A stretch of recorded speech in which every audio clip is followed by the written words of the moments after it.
কুষ্টিয়ার খোকসা উপজেলায় স্থানীয় ও লোকাল পত্রিকা বিক্রি করে জীবন নির্বাহ করছেন কেসমত আলী কিছা।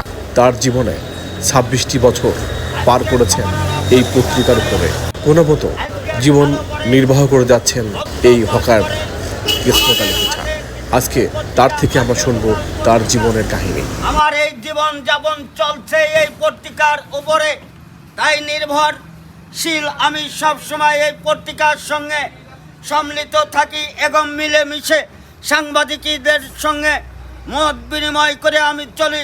আমার জীবনটাই শুধু পত্রিকা। আমার নাম কেসমত আলী কিসা। হ্যাঁ, তো আপনি তো বিভিন্নভাবে আপনি ভাইরাল। হ্যাঁ, আপনি মূলত কি ব্যবসার সাথে জড়িত? আমি মূল ব্যবসায় এই যে আমার পত্রিকা। আমি ছোটবেলার থেকে আমার গুরু ছিল আশরাফুল আলম লিটন মুন্সি। তিনি আমার এই ব্যবসার জীবন থেকে